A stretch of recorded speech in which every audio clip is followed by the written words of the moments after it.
Alright guys, if you're watching this video, this is about the fencing storage box behind me. There's some fairly old footage. What in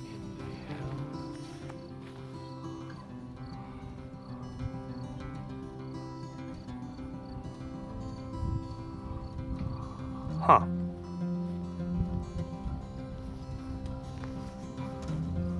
There's some fairly old footage that I'm going to include with this video. If you want to skip that old footage and you just want to go with what's current, you'll want to skip to this position here. And so basically what we'll do is we'll go over what's worked, what hasn't, what I use it for, and it's been probably almost 2 years, maybe not quite that long that I've had this. So I think the first thing to get out of the way is you'll notice there's no front legs here, or at least not here. And I just noticed this is starting to come apart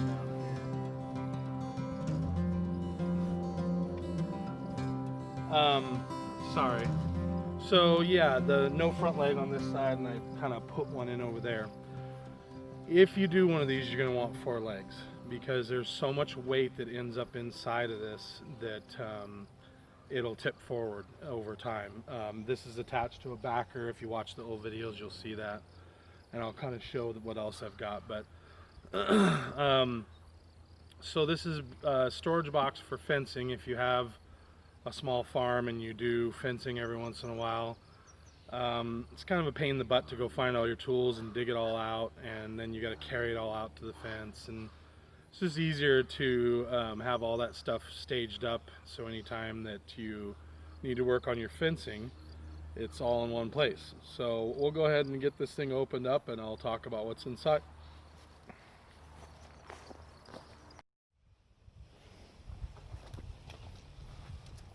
Alright guys, recently I redid my entire fence, the front fence in the back field. It involved the fence to my left here and then the fence behind me. It was kind of a jumbled mess and I redid it. And what I found is that you don't get into your fencing supplies and fencing tools very often. And at the end of the project, I thought that it would be really handy to actually have a cabinet that houses all the fencing supplies. And I'm also going to put a battery powered light on there so that if I have any problems with the goats or the farm animals at night, I can come out here and kind of see what I'm doing if I need to get in the cabinet. So I figured I'd do a video on it and show you guys kind of what the little setup that I have is, and if you want to copy it down the road, you most certainly can. I would imagine for a commercial setup like a ranch or a large farm, they've actually got steel boxes that you'd want to use because you'd want them to be tamper-proof if they're out somewhere remote.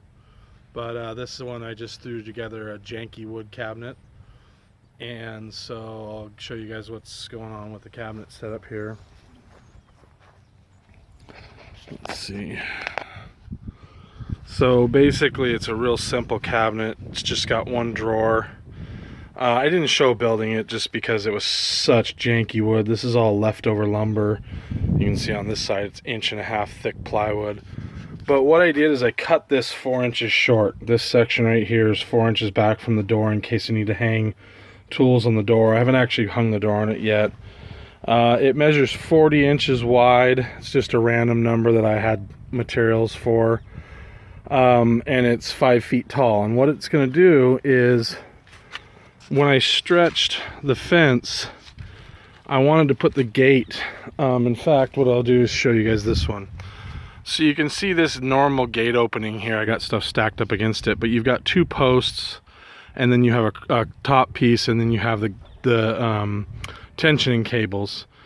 Well, I sort of wanted a gate in between this side over here to my left, and so what I did is, instead of tensioning off this post here, the tension's all running in one direction down that way, I actually hung my man gate right here on this post, and then I made a panel and I glued that back piece of plywood on. In fact, I'll open up the gate here and show you.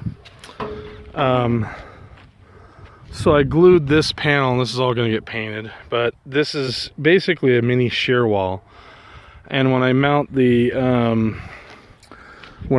this cabinet to the other side, sorry guys, hold on. Stay. So when I mount the cabinet to this back side here, I'm going to glue it down so that it acts like shear as well. And then what you'll notice is that I drilled a chase. I don't know if you guys can see that. Kind of panning back and forth. And that wasn't so great. Sorry guys. So you can see that hopefully those holes that run down up and down the panel. So if I want to run wires, I can use that as a chase. But anyway, so I'm gonna get this thing mounted up in place, and we'll talk about once it's up in place. We'll talk a little bit more. Talk to you guys in a little bit. All right, guys, I'm gonna lift this thing up into place. Brought a floor jack out, so I'm gonna go ahead and lift it into place.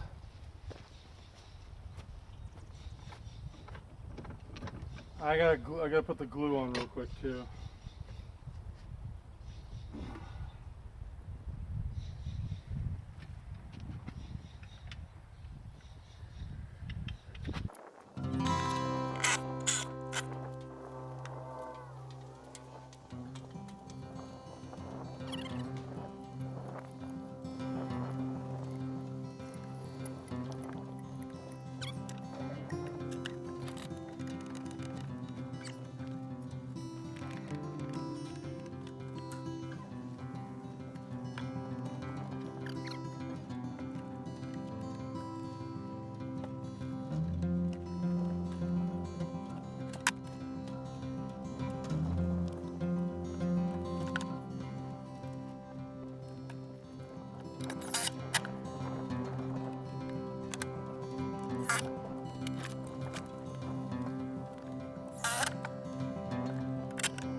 Now I would check how level it is, but I want it to be, probably too close. I want it to be level with the top of the wall. So whether it's level or not at this point, the wall's fairly level, so I'm not going to worry too much about it. So now that I got this thing mounted, I'm going to save you guys from the boring part. I'm just going to throw more screws in it, and I'll talk to you in just a little bit.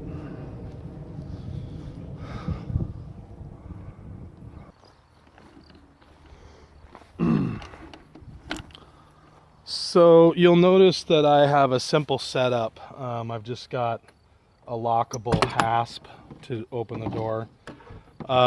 You're probably going to want to use, we'll look at the hinges real quick.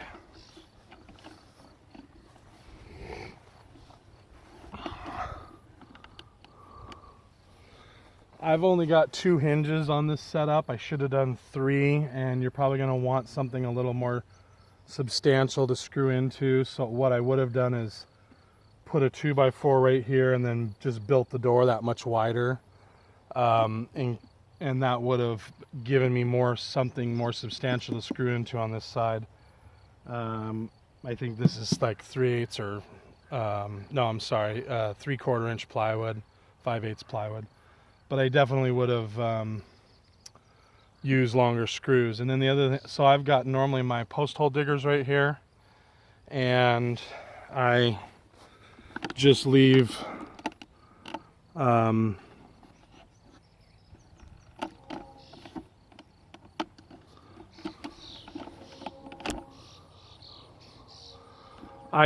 my fence post puller kind of leaned up against the side there, and this is my electric fence control there. All right guys, what you'll notice is I have overhead power coming in, fence power, and then it comes down here and goes over there. And then I've got a splitter that it actually comes out and goes to this side of the fence out here.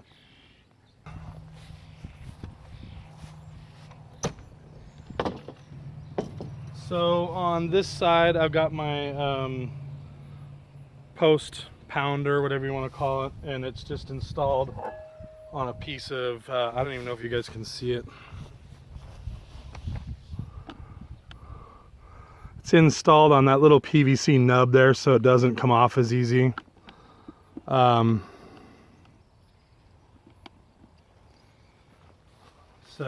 this goes here.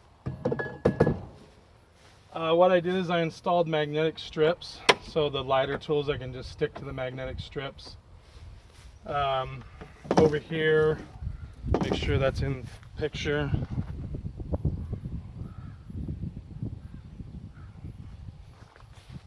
I store all my fencing here, my high tension fencing, except this roll is so big that I don't want to hang it on the door because I don't have enough hinge support. This is actually 1.5 inch plywood on the side, so it's fairly strong. I still should put some bigger screws in. I've got baling wire up here. I got some paint there. I've got, this is paint for any of the plastic I put up. 100-foot tape roll, electric fence here, staples.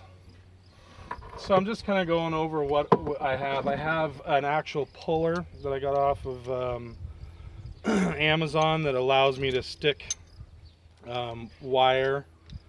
Let's see if I remember how this works. Oh, it goes in this way, and then when you pull down, this bites down on it. You can actually pull on the end of a wire.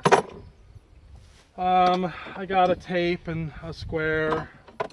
I got a bunch of pliers up here. I don't know if you guys can see that. I just bought a cheap set off Amazon. There's another video that shows these, but just linemen's and side cutters and stuff. Screwdriver, razor blade. And then down here, I'll move you guys in a little closer.